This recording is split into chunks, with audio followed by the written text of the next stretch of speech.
And you are now behind enemy lines. Hey there, how you doing, America? Berardelli, Ross Galloway here. Ross, what's going on, bro? I'm back from another 1 week suspension, Gene. I'm going to try to be on my best behavior. You know, actually, we didn't do a show last week because we were both on double secret probation. Good. We both had things to do, so nobody missed anything. You certainly didn't miss anything. But if you're like me, we are reveling in the new world that Donald Trump has created for us since 3 Tuesdays ago now, I guess. Well, two Tuesdays. Yeah, tell me you don't wake up every day, Gene, and think, like, is this still true? Like, are they going to let him take the office on January 20th? Like, I don't know. Like, I'm still like in La La Land. Don't you feel like a weight has been lifted off of you? I feel like you can take a deeper breath. You're basking in the afterglow, sitting on a field of victory, like we said a couple of weeks ago. Yeah. And while that may be true for us, I think that for a lot of other people out there, it's not as true for them, pal. You know, I see a lot of screaming. I see a lot of crying. I see a lot of carrying on. I see a lot of wackadoos and freaky-loos just screaming at cameras, thinking that people give a crap about what their opinion is. I'm loving it. I'm loving everything. Yes, they fucking deserve it. Oh, we're starting early with the F-bombs. That's okay. Come on, you gotta give me at least 15 minutes before you drop the first one, pal. Yeah, my bad. So we got some people filing in. Good to see everybody coming onto the show. Whether you're watching on the YouTubes, whether you're watching on Rumble, or watching on X, we're just glad you're here with us. Are you guys still celebrating as well? Get into the comments with us, and tell us how you're feeling about this brave new world. The once and future president returning to the White House in what is it? We're like 42 days away or something like that? It's close. It's very close. 2 months. Exactly 2 months. He will be sworn in. All right. 2 months to go. Anyway. So we got a lot of fun to have. This isn't going to be a victory lap. This is going to be a review of, I guess the word for it is Schadenfreude. The Schadenfreude of the left.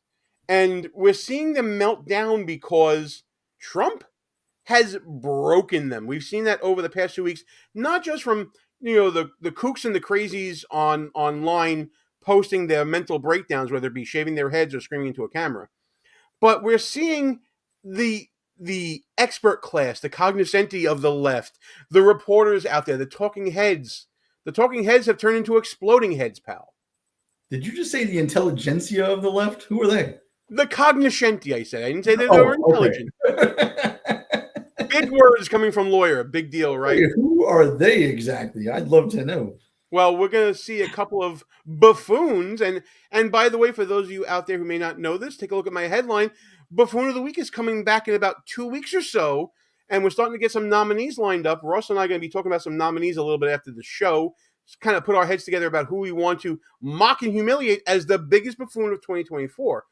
But before we get to that, we're going to be talking about some of the biggest examples of these leftists just freaking out still these many weeks later after the election. But as always, please like and share the channel with your friends. Subscribe to the channel. Hit the notification bell so you don't miss any other shows, especially if you're on YouTube. If you're on Rumble, please like and share as well and subscribe to the channel. If you're on X, all you got to do is just follow me, and that'll be really, really cool of you to do. But let's get into some of the biggest examples we've seen of the past week to 10 days or so of lefties just losing it. And the first one we're going to go to is Sonny Hostin from The View. I mean, we could have picked anyone from The View. Ross, did you see during the Wednesday after Election Day how they all came out wearing black like it was a funeral? Truth be told, Gene, I don't watch The View too often. I see. He almost fell into my trap. Because that's where I was going with. I was going to say Ross Galloway View watcher confirmed. Damn it. He's too slick for me. So while I don't watch The View necessarily, I do like to watch clips on YouTube, on Rumble, on X, all different platforms, to find out exactly what those biddies are talking about.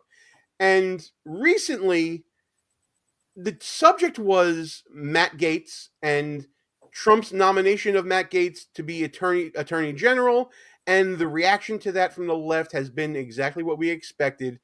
You thought they were bad after the election win for Trump, after he won the Electoral College, after he won the popular vote, after he won the House, after he won the Senate. This is really where you see the left just coming apart, pal. Yeah. And I know we're going to watch that clip shortly. And after that, I do want to dive into Matt Gaetz and the brilliance of Donald Trump with this selection. Oh, we can definitely get into that, but let's show everybody what we're laughing about right now. This is Sunny Hostin talking about Matt Gaetz.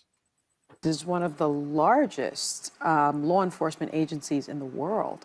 And it's very serious business. I mean, you have the Civil Rights Division, Antitrust Division, the Criminal Division, U.S. Attorney's offices, the FBI. And within the Department of Justice, you know, you have the Sex Crimes Unit, which is what I was a part of, child sex crimes and child trafficking. How could you nominate someone with allegations of child trafficking trafficking across state lines and having sex with a 17-year-old? My understanding, further on in the interview, they discussed the fact that once he finds out that she's 17, he stops having sex with her. Well, statutory sex doesn't require you to know what age the person is. It only requires the age. And so if these things So are wait a minute. true... So if you're having sex with an underage girl, yes, she tells you she's 18, yes, and you have it anyway, you're yes, still liable. Yes, you Yeah, okay. are. She's actually still only 17. Just to clarify. Yeah. And so I'm deeply disturbed at the lack of judgment that we are already seeing from the president-elect. So that's what she said in full context of everything. Do you think, Ross, at some level that Sunny Hostin has once pictured herself being Attorney General?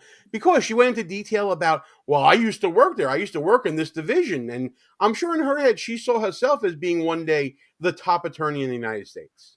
Gene, I have a lot of respect for you. I've known you for a long time. I've always admired, you know, the way you do your job, and you know, in political campaigns past, and you were a law chairman for a political party. You know, I've always wait. Hold on. Everybody remember, this is from my book. Everything before the word "but" is BS. Go ahead.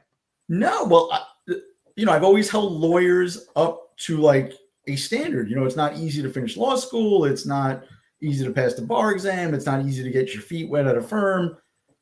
I can't believe that this woman is an attorney, right? And it's making me second guess what I thought of lawyers. Like, how did this, you know, Kamala Harris was another one. Like, how are these people attorneys?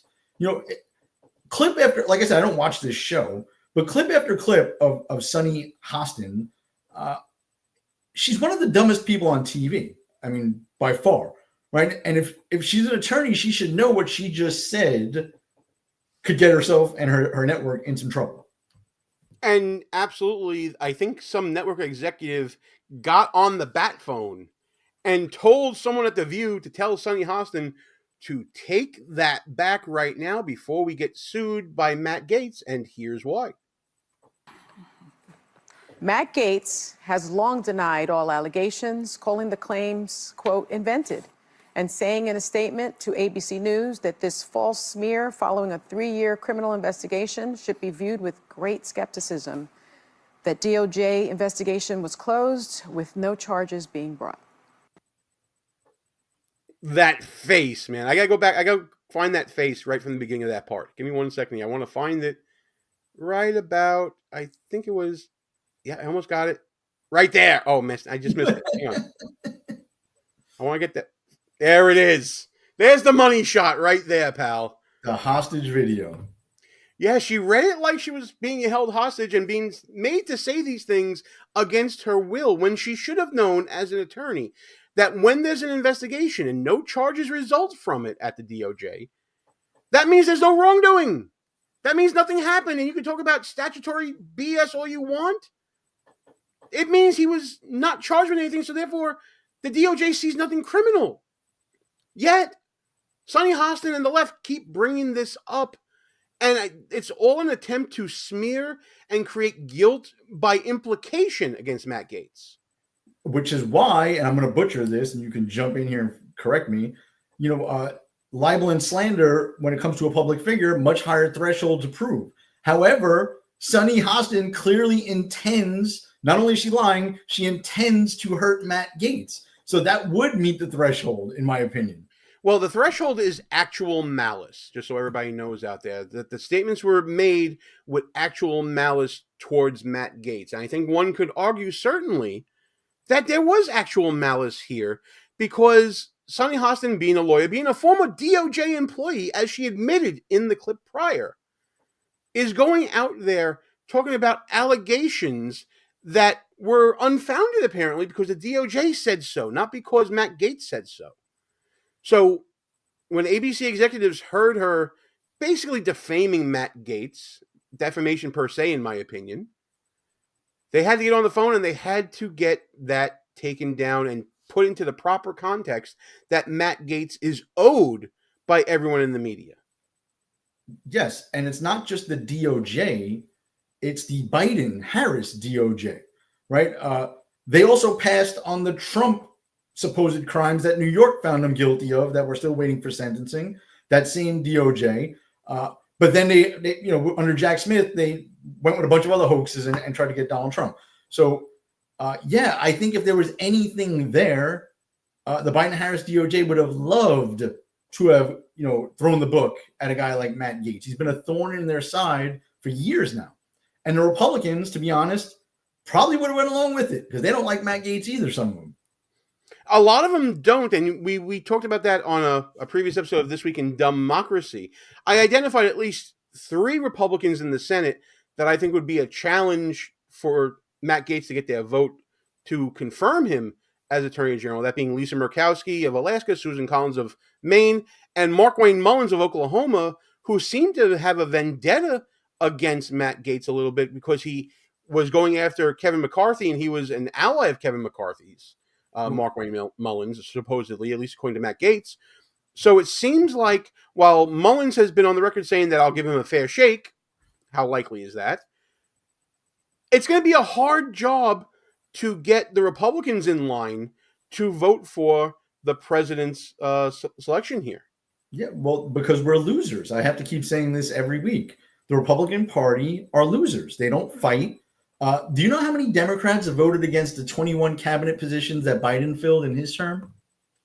How many Republicans voted no? 0. Not one. They've approved all of them, right? Because the president wins and they get their picks for their cabinet. I understand the Constitution, advice and consent. I get it, right? But you have to give deference to the executive. He is the executive branch. He does select his cabinet. He won not only the presidency, but both houses of Congress came along with him, right? So the Republican Party needs to grow a backbone. I pray you're right, and we only lose those 3 losers, right? Especially the 2, Collins and Murkowski. I hope we only lose those 3 because then we still get them, right? Because we have 53 plus JD. That would be 54 votes that we have to play with to approve this cabinet.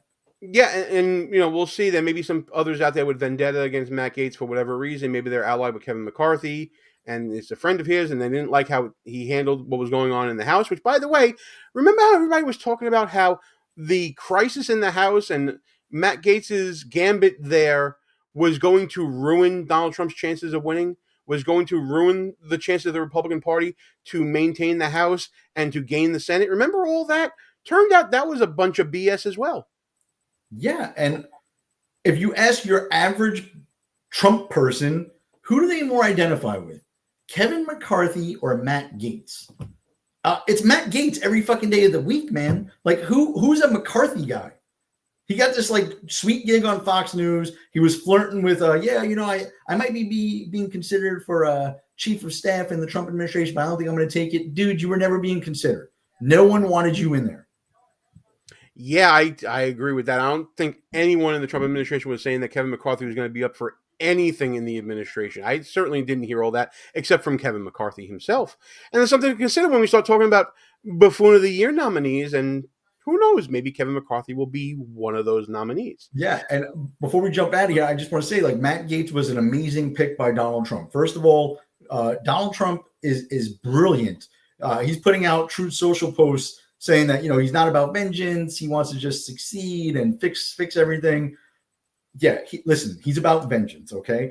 And we deserve vengeance. I demand vengeance, and he's going to get vengeance. through his appointees, right? Everyone he's appointing to these positions has vendetta for some reason, one reason or another, including Matt Gaetz. But the brilliant reason why he picked Matt Gaetz is not only for the vendetta. He already announced who the number 2 and number 3 DOJ officials will be. Who are those 2 people? They were Trump's attorneys. One of them is Bove, and I forgot the other guy's name. But they were Trump's actual attorneys throughout these criminal trials. And they were both former federal prosecutors. They are highly qualified for the position. So go ahead, play around. Don't get Matt Gaetz in there. Watch what you get next. Look who's in the bullpen warming up if we don't get Matt Gaetz. You know what? There's a saying going around with the kids these days that the more you fuck around, the more you're going to find out. And I think that might apply to this Trump administration. So Sonny Hostin isn't the only one. Sonny Hostin isn't the only one we've been talking about as far as people on the left, especially in media, exploding over the prospects of what the Donald Trump administration part 2 is going to be looking like. There are certainly others out there that have been either embarrassed or humiliated or are just crying to the media about the Trump administration. One of the ones I want to talk about here, which is, I think, probably one of the best ones I've seen. You want to talk about taking someone down and down hard? Let's talk about this guy, Alan Lichtman. This is the guy with the keys to winning the presidential election. He was so accurate in predicting the which campaign was going to win an election and things like that. Not only was he wrong this time, he was dead wrong. I mean, this is a situation where I think the arrogance and the ego of this professor sort of got the better of him. Maybe it was ego plus TDS or something like that. What do you you know this guy Alan Lichtman, right? Yeah, he does the weave better than Donald Trump, and I'm not talking about the way he speaks. Wait till you see this guy's hair. Oh, I know. I've seen it. Looks like a dust bowl sometimes. I mean, listen, I'm not one to talk about hairstyles, but at least my hair had the courtesy to leave me when it was starting to look bad. You know? Alan's is holding on for dear life over here. So he has these keys that he thinks of as the factors that you have to take into account when deciding who's going to win the presidency. And apparently he said that the majority of the keys to the White House, his keys to victory, were in Kamala Harris's favor. Yeah, that didn't happen, as we know, but he's been going on every network you can think of, from CNN to News Nation, to even going overseas to Piers Morgan's Uncensored show to talk about how he wasn't technically wrong, but it was other factors among you people out there. Yes, you watching this, it's your fault that he was wrong, apparently. This is from Piers Morgan Uncensored, and I love this set of clips so much because you're going to see a bunch of lefties just going at it. Upon the proposition that a pragmatic, rational electorate decides whether or not the White House party is governed well enough to get 4 more years.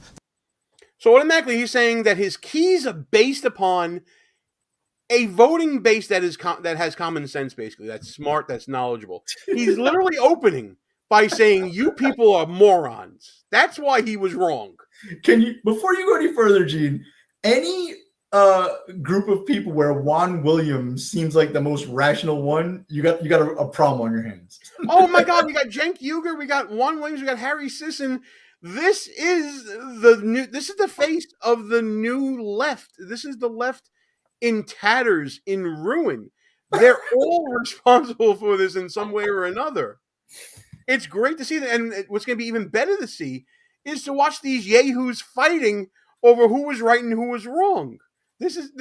I have to start the clip over just so we can see the stupidity of it all in full. My keys are based upon the proposition that a pragmatic, rational electorate decides whether or not the White House party is governed well enough to get 4 more years. That was exploded this time by a new wave of disinformation that we've never seen before, in addition to the usual sources of disinformation. We had a huge change this time, a 300 billionaire, a guy who's richer than most countries of the world, who controls X, spreading vast disinformation. According to reports, billions upon billions of viewers saw his disinformation. People have a completely distorted view of the economy. What was the disinformation? Inflation is going up. Let me pin you down on that, though. You say Elon Musk was spreading disinformation. Like what? Now, he pauses for a long time here, and he starts talking about inflation being the misinformation. And I'm thinking to myself, inflation is still going up. It's not up at the same rate as it was during the first 2 years of the Biden administration, but it's still going up at a decent rate, certainly much more than the 1.9% that Donald Trump handed off to Joe Biden. That's all he could point to over here. And then Cenk Uygur steps in, pal, and this way you're going to have to tell me when to stop and when you want to chime in on what Cenk has to say to Alan Lichtman here. But needless to say, after you guys see this, he's like a hair away from wearing a MAGA hat, this guy Cenk. And if you know Cenk Uygur, Young Turks, and all of that, it's going to be pretty damn shocking. I think, look, we could get into this discussion, but one, I think you're blaming the voters. I think that's a terrible idea. And look, I debated Professor Lichtman before. I told him his theories about the keys were absurd. I was right. He was wrong. I said he'd lose his keys. No, you were couldn't not find right, them and before I the was election. not wrong, and that's a cheap shot, and I won't stand for it. Well, who won, brother? You should not be taking cheap shots at me. Who won? You want to make your you point, live make your in point. a total Don't make it world personal. of denial. I read your own following. Oh my God! He literally went with the woohoo. Oh my God. Okay, so that's the pot calling the kettle black, isn't it? I mean, you want to talk about freaky Lou wackadoo? I've used that phrase a lot in this show. Cenk Uygur calling someone else crazy, calling a college professor crazy. I love the disintegration of leftists like this. But this guy is nuts, dude. Like every time you argue with a leftist, they do this. Don't attack me personally. What was the personal attack? He said 13 keys are absurd. And right after this clip, I'm going to tell everybody what those 13 keys actually are. And they are absurd. Do you want to go into it right now while we have it paused? Yeah, let me just run through these real quick. They're stupid. One is, does the candidate have a party mandate? Did Kamala have a party mandate? I don't think so. No primary contest. Well, wait, hold on. Trump did have a party mandate because he won his primary, right? Yeah, but hang on. I want to write this down. We're going to go through this together. Yeah, so while you're prepping that, I'm just going to say none of these keys are objective, right? They're all very subjective. It's like whatever point of view you want to take, you can argue it either way. Like this guy is a legitimate clown. I don't often agree with the Young Turks, but in this case, they're 100% right. Okay, well, I'm just going to keep my own score here on the keys, and let's see how biased I am. Maybe we're going to show my bias off here. There you go. No primary contest. Okay, maybe you give that one to Kamala. I don't know. Okay, cool. It was kind of Trump didn't lose any primary states. I don't know what that would mean. The incumbent seeking re-election. Which one is the incumbent? None. Neither. One is a former president. One's the current vice president. So I would say none for that one. Okay. No third-party candidate is number 4. Both had third-party candidates. Yeah, so that's another nullity. Jill Stein was in there pulling votes away from Kamala Harris, and RFK Jr. is pulling from both. This is where it gets even stupider now. Strong short-term economy. Yeah, the voters were too stupid to know that. Yeah, apparently that's where the voters were too stupid, right? So I guess we'll give that to Trump because there was no strong short-term economy under Biden at this point. There was a lot of inflation going on. Well, let's get to number 6. Strong long-term economy is number 6. And who the hell is going to measure that? And who's going to give that one to Kamala? No. Well, listen, I'm going to try to be fair. I'm putting that one as WTF. Basically, no one. Go ahead. Major policy changes is his 7th key. What does that even mean? I have no idea. Very subjective. Biden did have several major policy changes, and you could rope Kamala up there. And Trump was the exact opposite. advocating for lots of policy changes to go back, right? So I don't know who gets that. I'm going to put that as blank. I'm trying to be as good. I'm trying to be as good to the left as I can in this. I'll leave that one as blank. Go ahead. Now think of number 8. Think of all the college protests. No social unrest would benefit the incumbent. Oh no, that's all Trump. Okay, That's all Trump. Social unrest was all over the country, especially every college campus. The war in Ukraine, the war in Israel. Come on, I mean, really. Number 9. No scandals for the incumbent administration. Well, I mean, him bowing out of office because of his feeble mind and feeble body could be considered a scandal. A coup, Hunter Biden. Yeah, there's lots of scandals going on there. All right, so we'll give that one to Trump. I think that's fair. But you could say it's null too. It's very subjective, right? So Trump is a 34-count convicted felon. Like, okay. Okay, you know what? That's a great point. That's my bias. I admit to being biased. I'll put that one as blank. No advantage either way. Number 10 is actually laughable. No foreign or military failures. Trump. Right? Israel, Afghanistan, Ukraine. Come on. Number 11. The incumbent administration has major foreign or military success. Where? I'm trying to figure out where right now. Where? Not even diplomatic success. So we get that to Trump, or we leave it blank. No one gets that key. I would leave it blank. I mean, okay, we'll leave it blank. I'm cool with that. I think blank is winning the keys right now. These keys are ridiculous. Like, this is just dumb. And then number 12, a charismatic incumbent. Nope, Trump. Trump all day. Trump every day, making me laugh. And then number 13, an uncharismatic challenger. Trump wins again. He is charismatic. I mean, you could. I can leave it blank, but yeah. So on my scorecard, we have Trump with 1, 2, 3, 4, 5, 6 keys. We have Harris with 1 key. We have 5 keys blank and 1 key being what the fuck. So if you think those keys matter, let us know what you think in the comments of the video. If you're around live or if you're watching this on replay, let us know what you think. Are these keys BS or not? Tell us in the comments as we continue to go through Cenk Uygur's just dressing down of Alan Lichtman. Comments, and they all trashed you, every one of them, and supported me. Yeah, so right. With your personal attacks. Come find out again. Make whatever point you want. Yeah. Don't make it personal. You don't know anything. You don't know anything. You attacked me personally. You're so deluded. Oh, right. I've only been a professor for 51 years. On this program, I've never been able to finish a thought. How many books have you published? Okay, see, I can't stand this argument from anyone. Well, I've been a professor for 51 years. I've written 15 books. I'm the expert here. You're trash. What have you done? Well, what did you do recently, Mr. 51 years as a professor, 15 books behind you? You still got it wrong. So what good is being an expert if you can't show your expertise in the proper manner? Even if these keys were legitimate, it didn't predict the outcome of the election, right? So on its face, he's wrong.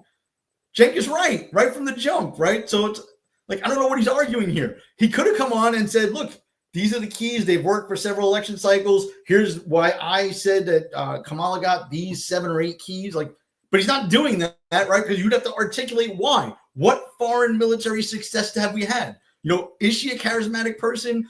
The party got behind the incumbent. Like, what is he talking about? Never say Cenk was right ever again. That's a friendship breaker. Don't do that. Don't do that ever again. You can say that he has a point. You can say he's making a good argument. Don't ever say he's right. Listen, he's got a crush on Elon and Trump right now, so we don't want to lose this. He kind of does if you see what's going on online with him. But the one thing I will say about Cenk is that while he's passionate and he can be passionately wrong about a lot of things, he sees things through a very deep blue colored lens. You can't, when he is right, and you do have to give credit for it.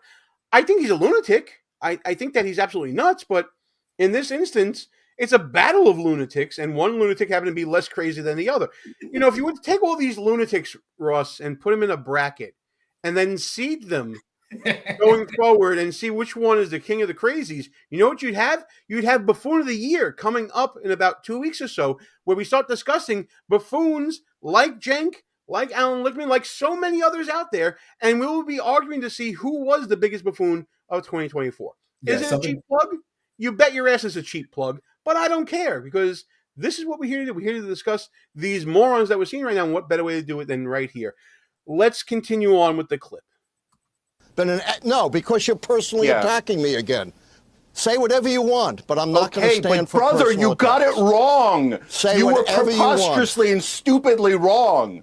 So, okay, all right. Can I just finish a goddamn thought ever on this show? No, not if you're personally. I admitted I was wrong. I don't need you to call me stupid. Okay. Can I just say, it's great to see you Democrats all getting along so well. Who taught you manners? Oh, Piers, listen, I'm not a fan of Piers Morgan, honestly. I don't really like him that much. He makes good points every now and then. I think he's sort of a little bit of an arrogant prick. But, he's loving this right now. He's certainly, sitting back and eating the popcorn from all this, isn't he? Yeah, I mean, look at this rogues gallery he assembled. I would have never gotten these guys. I wouldn't be able to sit with these people. But I appreciate what he's doing. Sit back and let them go. Yeah, let them just destroy each other. This is Trump's America now. This is what he hath wrought on the left, because the left didn't see this coming. The left saw Ann Selzer saying +3 in Iowa for Harris. That's what the left saw. And where is she now? Oh, she retired, apparently. And she said she was going to do it regardless of whether or not she was right or wrong. I don't think so. But before you go any further, though, Gene, who is that little girl second from the right next to Juan Williams? Oh, that's Harry Sisson. Don't you know that? Oh. That's one of the paid grifters.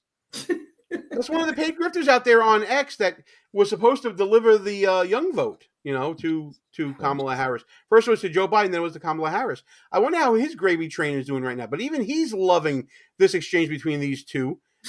And it shows he's just as much of a buffoon for this right now. He's not saying, guys, let's come together. Let's do what we got to do to, remake ourselves here. He's out there laughing at these two buffoons. I love it. I absolutely love it. I got to see more. This is just too good. It's lovely to see a post-election harmony as you all come together again. We're just one right now. Hey, Alan, you deserve a tall glass of shut-up juice, so can you just shut up for a second and let someone who knows what they're doing You're so right, Pierre. Okay? You're so right. We're so unified right now. You want, I will not sit here and stand for personal attacks, for blasphemy against me. You don't need to do that. You don't boost blasphemy your ego against you? What the hell are you? Are you like Jesus Christ, you loser? Okay, I'm just going to leave that right there. I'm just leaving that right there for everyone to see. Gene. This is the young leftist in its natural habitat right now. The little fingers and the laughing like this. What the hell is that? Gene, have you ever been in a heated discussion with another human being and accused them of blasphemy because they disagree with you?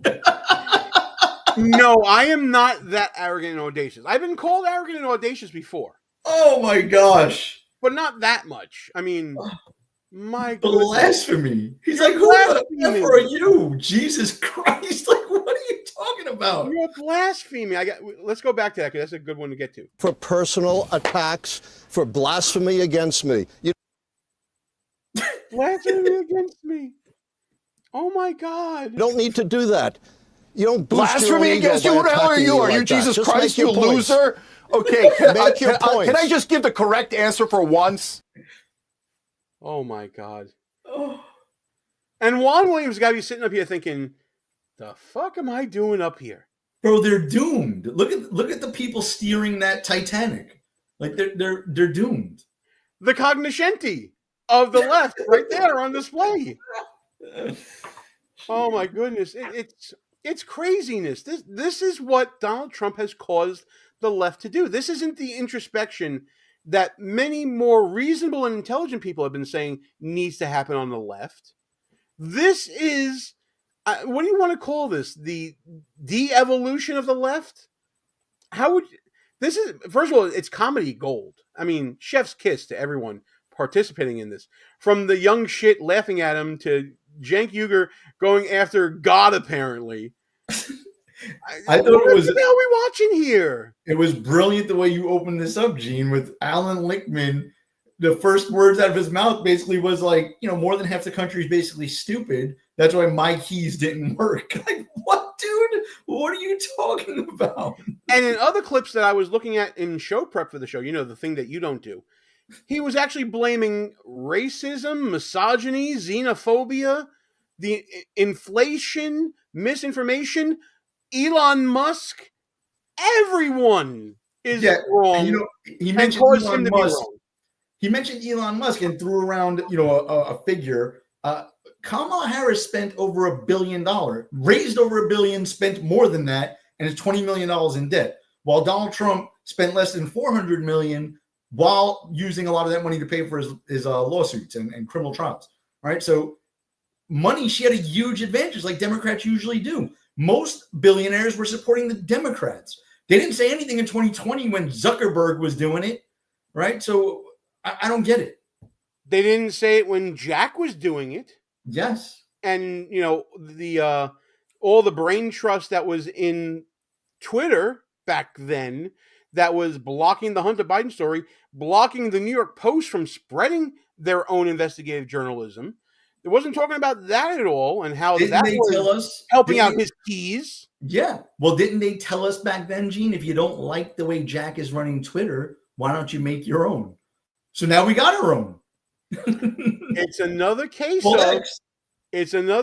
of fuck around and find out, and you gotta love it all.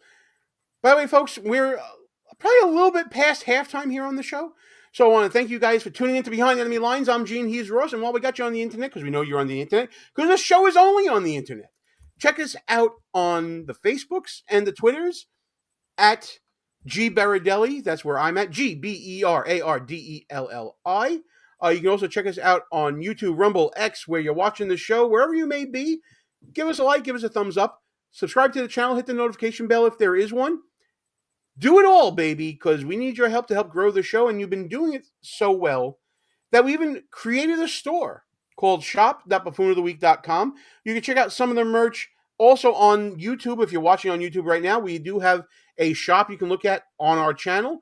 A lot of great stuff, from Behind Enemy Lines gear to This Week in Dumbocracy stuff, t-shirts, glassware, even my book, which we can talk about a little bit, Schnooks, Crooks, Liars, and Scoundrels, a field guide to identifying political buffoons, available right now on Amazon and at Barnes & Noble and other online bookstores. You can get the e-version at shop.buffoonoftheweek.com. And that's the grift, pal. I thought I heard Alan Lichtman wrote the foreword to your book and called you the 14th key. Definitely not. The foreword was written by a great conservative named Evan Sayet, a great satirist, humorist. He used to write jokes for Politically Incorrect with Bill Maher. He then saw the light, became a conservative. He's written many books of his own. He's absolutely fantastic. The schadenfreude of the left continues, pal, beyond what we've seen. Yes, there's more. And probably the one that made the biggest news in the space recently, especially this week coming, is poor Morning Joe. Morning Joe, the man who calls Donald Trump a fascist, the bad man from WW2, and all the bad things you can think of. He basically put out his own hostage video. We talked about, Sonny Hostin's hostage video. Mika and Joe, that lovely couple that we all know and love, they put out their own hostage video after the election. And here is their, you want to call this their obituary almost, because I don't know how they're going to gain the trust of their own viewership or gain any viewers from this particular video. Joe and I have heard from so many people, from political leaders to regular citizens, deeply dismayed by several of President-elect Trump's cabinet selections, and they are scared. Last Thursday, we expressed our own concerns on this broadcast and even said we would appreciate the opportunity to speak with the president-elect himself. On Friday, we were given the opportunity to do just that. Joe and I went to Mar-a-Lago to meet personally with President-elect Trump. It was the first time we have seen him in 7 years. Now, we talked about a lot of issues, including abortion, mass deportation, threats of political retribution against political opponents, and media outlets. We talked about that a good bit. They went to Mar-a-Lago to talk to President Trump. That's the ultimate win. Right? Am I right here, pal, or what? But let me just rewind for 1 second, Gene. Go ahead. Alan Lichtman said basically his keys didn't predict the outcome of the election because of the uninformed electorate.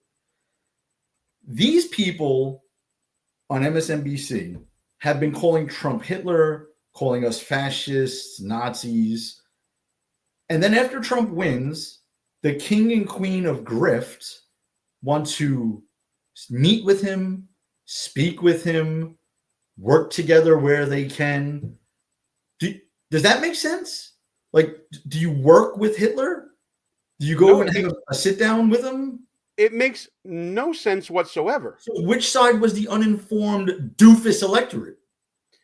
Well, I think, Ross, what we need to do right now is to just give a quick review, just a quick review of what Morning Joe has been about since Donald Trump descended down that escalator.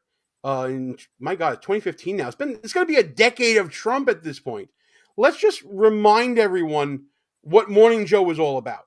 Oh, my God. Oh, I don't know. We won't call them fascist comments. Fascism. Fascist. Call fascism. Fascism is fascist. Fascist notions of fascism. Xenophobic, racist, demagogic, racist, sexist, xenophobic, autocratic, and fascistic. Donald Trump is a fascist. Someone like a fascist or a tyrant or an autocrat. Fascist rhetoric, fascist language, fascists. I'm glad that you're starting talking about fascism. Hitler. Right. Fascist rhetoric, he's talking the way fascists talk. It's autocratic, fascist, Nazi Germany. Before the rise of Hitler, fascist language. To Hitler, fascist.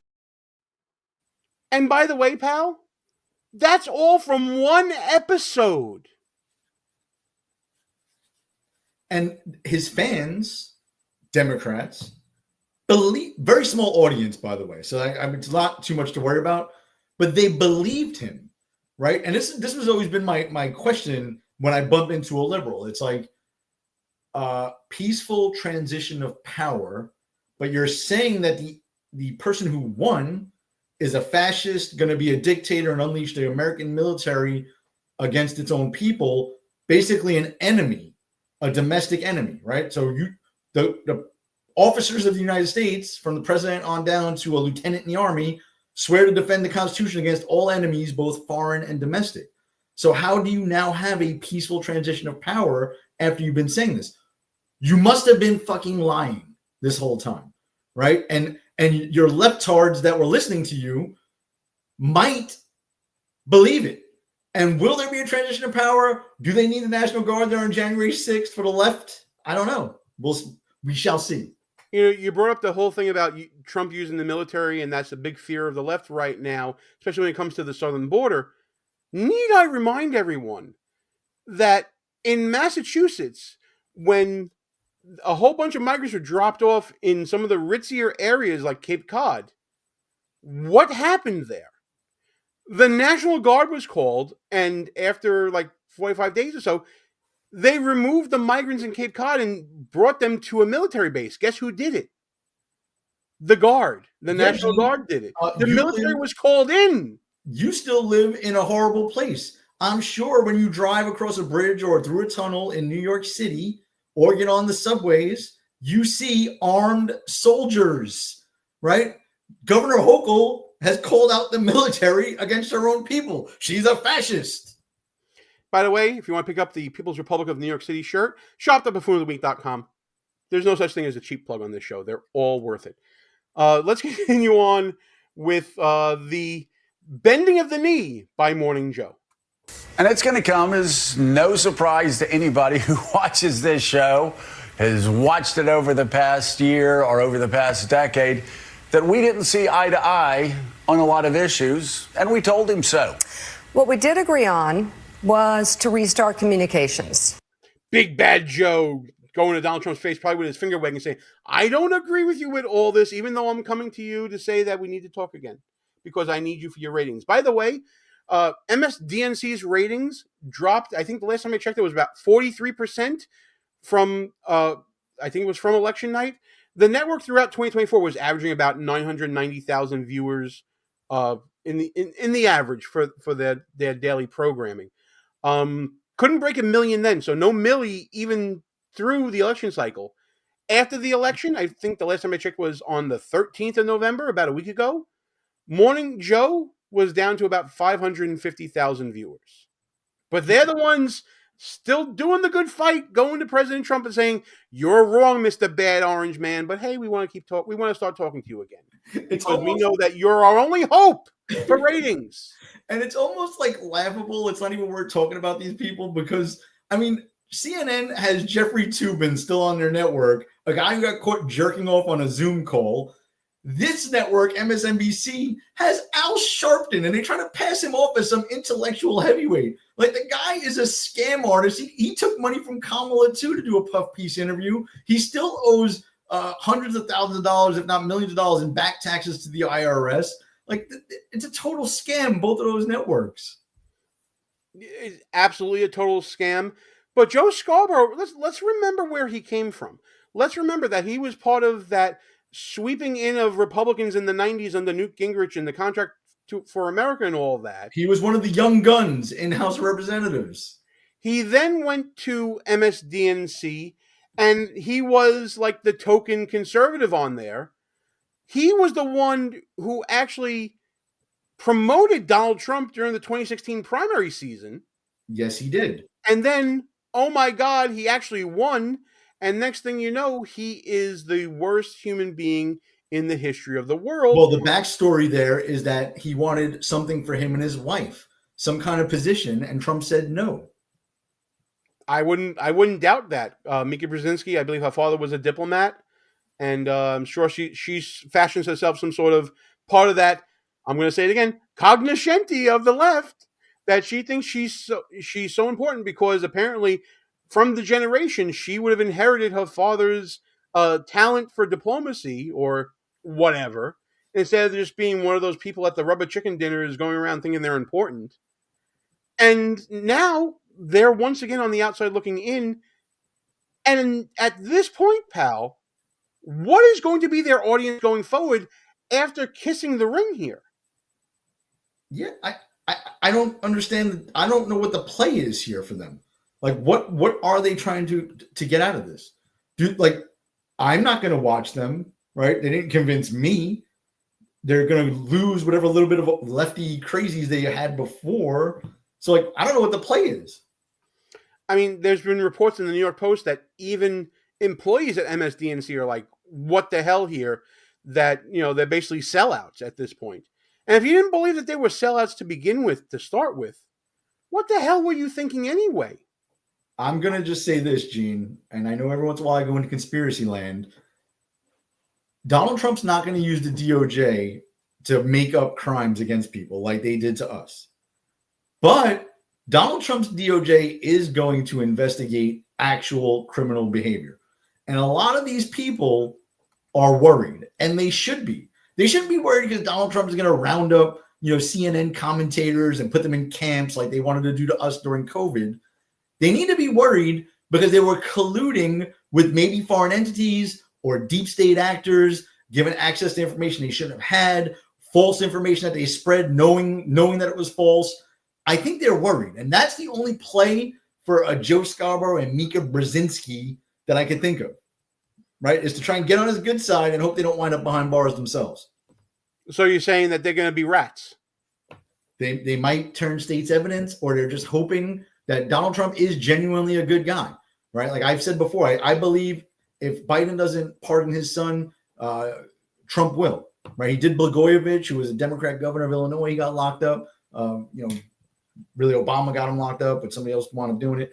But yeah, Trump's a decent guy. He's not going to throw people in jail for no reason. But if you did something wrong, these people have stuff to be worried about. I guarantee you Joe Scarborough and Mika Brzezinski are worried about that. They know a lot of the shit they were saying, Gene, was provably false. I think Joe and Mika Brzezinski, and again, Joe is inheriting her last name in this example.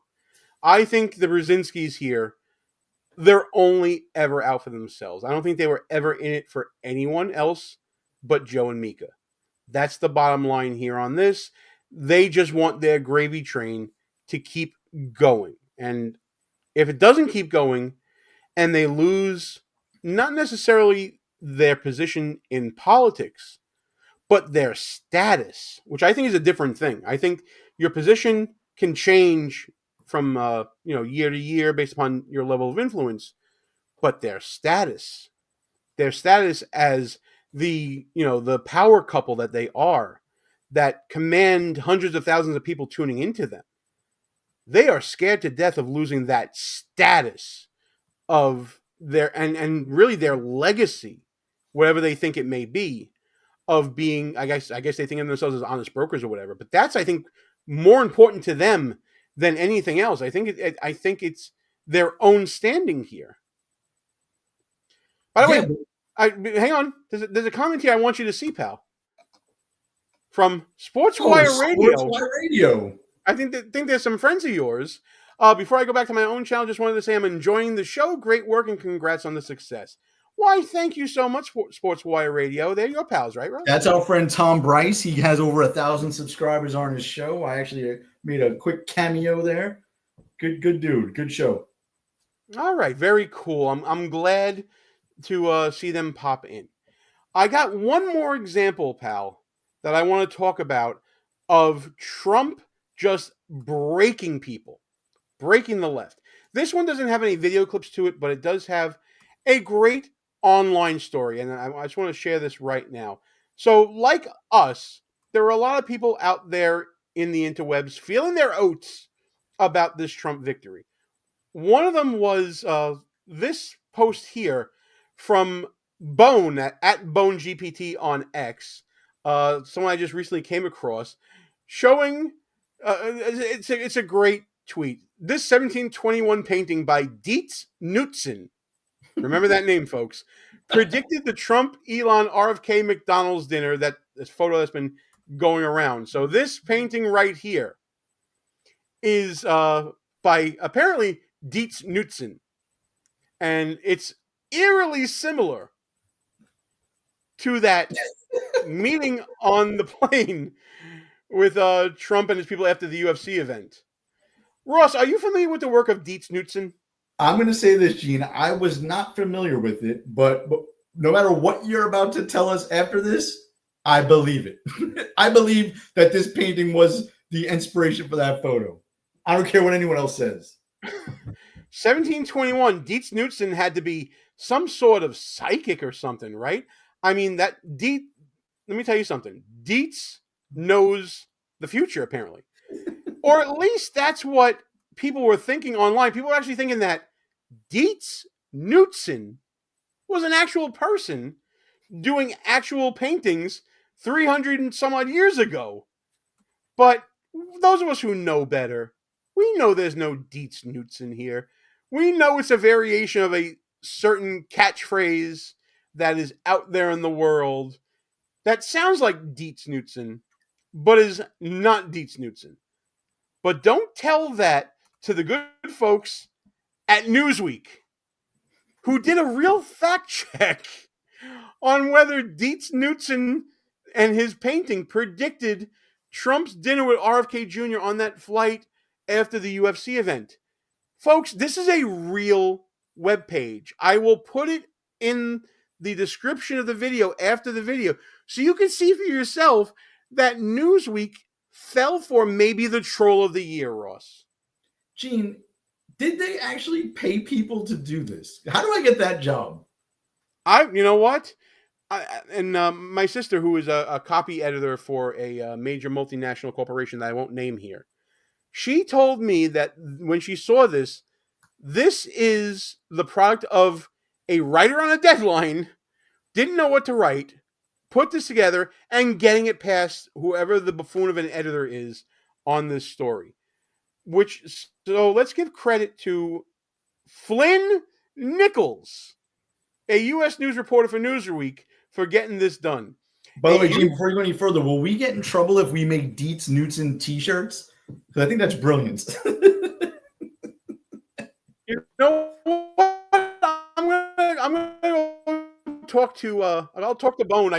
I'll reach out to him, see if he wants to do this, because I think that would be phenomenal to do.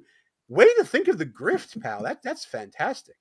Okay, so Mr. Nichols for Newsweek writes, a user on social media has claimed that a photo taken at the weekend of President-elect Donald Trump, Elon Musk, and RFK Jr. eating McDonald's was predicted by an 18th century painting.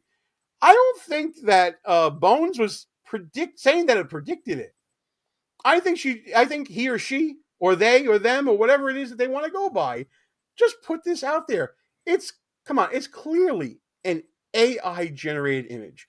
The photograph, which went viral on Sunday, showed Trump, Musk, Kennedy, and Donald Trump Jr. enjoying a McDonald's meal aboard Trump's plane, Trump Force One, while Speaker Mike Johnson stood in the background. Margot Martin, Trump's deputy director of communications, posted the photo to X shortly after 2:30 a.m. on Sunday after going to the UFC. So at least the photo is real. And here is, again, there's a Bone with his post on November 18th. It's chef's kiss. It's so good. The quote-unquote painting, thanks for giving us that, Flynn, depicts four men, two wearing crowns, dining together with a fifth in the background, and their poses are identical to the photograph, blah, blah, blah, blah, blah. Listen to this now. Here are the facts, pal. A Google reverse image search of the painting shows no results for the image dated to before its posting by Bone. A Google search of Dietz Knudsen with the search parameter set to only return search results published before Bone's post returned the results of, it looks like there aren't many great matches for your search. All of the links Google finds refer only to Monday's post. Trump has broken Newsweek. Trump supporters have broken Newsweek with their celebration, with basking in the glow of victory. This is real life, bro. There was one other part I thought was in there where this is like the German variation for D's nuts, and I thought it was like brilliant. Oh, we're getting there. Listen, we can get there if you want to. Yes, here it is. Looking at the painting, it looks AI generated. No guff, Chet. And Dietz Knudsen is a homophone of D's nuts, an internet slang term for testicles. And parentheses, these nuts.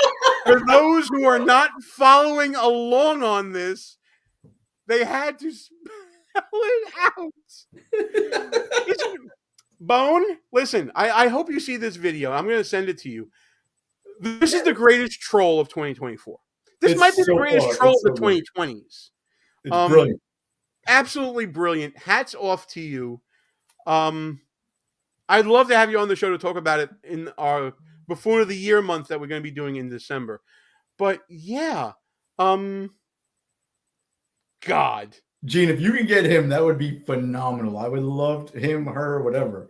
I would love to hear the thought process there and his reaction to it. It's great.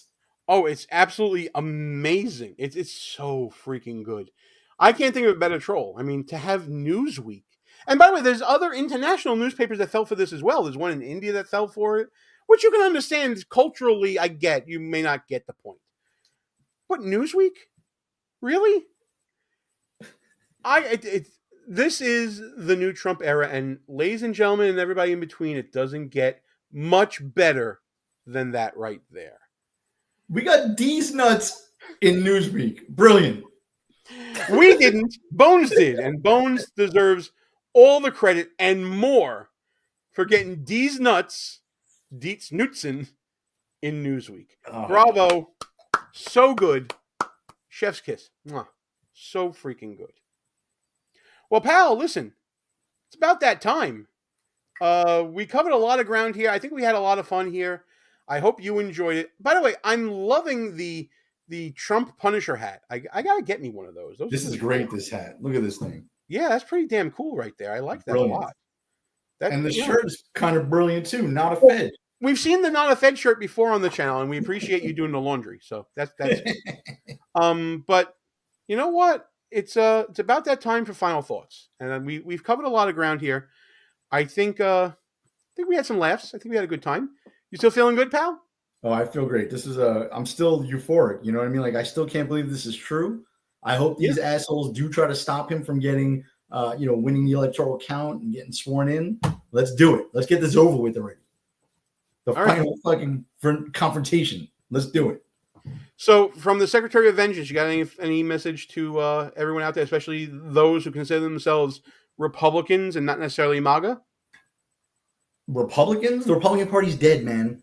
Get on board with the new party, because who's going to be up next? You know, and we only got 2 years. We got 2 years, less than that, right? Because we probably won't hold the House, and I don't even care if we do. We got to get everything done in the first 2 years of this administration. That's it. Don't count on the Republicans. Those aren't my final thoughts, but don't count on the Republicans. All right. Well, do you have any other final thoughts you want to give, or we good here? Let me just throw 3 quick things out. Go for it. Number one, Joe Rogan had a tweet that really hit home. For those of you guys who watched the Mike Tyson Jake Paul fight, Joe Rogan tweeted out before the fight, like, "Hey, I'm about to watch the fight. I want to believe in magic." Right? I feel like a lot of guys our age wanted to believe in the magic. You know what I mean? A 58-year-old Mike Tyson, he was badass when we were growing up. And then right after the fight, Joe Rogan replied to his tweet and said, "Magic isn't real." Right? And that hit home and it hurt. Right? All right. So that's the quick throwaway.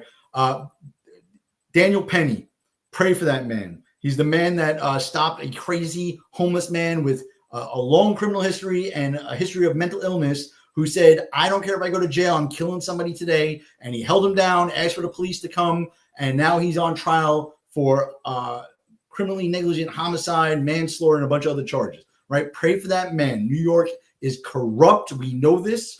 And word of advice, if you ever get into an interaction with the police, do not talk to them. They are not your friends. Get a lawyer. Not Sonny Houston. Get a lawyer. Get a Gene or somebody that you can trust. Don't talk to the police. They're not your fucking friends. And lastly, unity, because it piggybacks nicely on Daniel Penny. You want unity after this Trump win? Again, no unity. Fuck you. To be forgiven, all Democrats must repent. And that's my final thought. All right. So, listen, I do want to thank Jake Paul for donating to the Mike Tyson Retirement Fund. Turned out Mike Tyson made about $200,000 a punch off of this fight. He threw 97 punches, so you can do the math on that. And that's all that this was. And I'm glad that happened. I'm glad he lasted the full 8 rounds, or the 2/3 of the 8 rounds, or whatever it was. I enjoyed the fight. I thought it was good. But that female fighter from Puerto Rico, she got screwed. She got screwed royally. I'll just say that about that.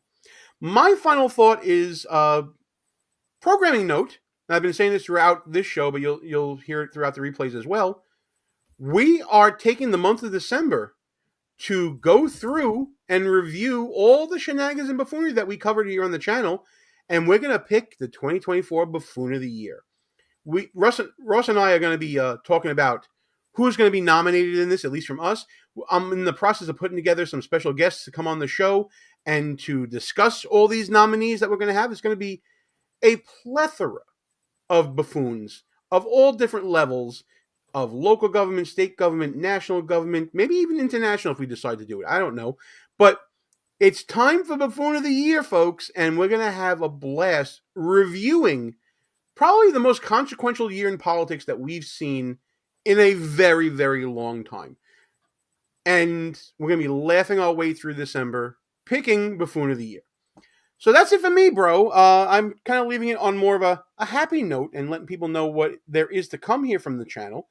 It's been a hell of a year. I'm glad we're back doing this. This is a hell of a lot of fun. But for now, at least, it's time to shut this sucker down. You ready to go? The best is yet to come, Gene. Shut it down. All right. For Ross Galloway, I'm Gene Berardelli. We are Behind Enemy Lines. We're shutting this sucker down. Now hit our motherfucking anthem. We're not allowed, not without electro. Go fuck yourself. Is that clear?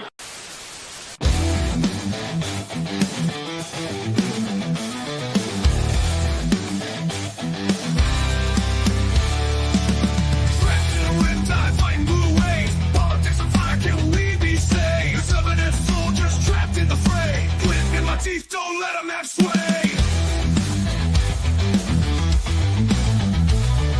Conservative battalions walking them out, marching through the streets while the buffoons all shout. Move in the shadows, flag on my chest, repping my clan, putting faith to the test. Cause left they lose behind enemy lines, fighting for the truth, feels like wartime. Don't back down, keep it rugged and raw, cool in the chaos, but loud in the war. But loud in the war.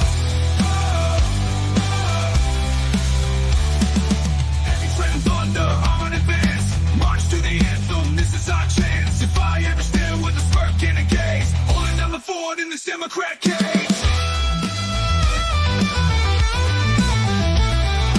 Whistles in the dark, strategies unfold, allies unseen, but bonds remain bold. Commitment to the cause in the heart of the storms, in the name of freedom we're breaking the norm. Cause let's stay blues behind enemy lines, fighting for the truth, feels like wartime. Don't back down, keep it rugged and raw.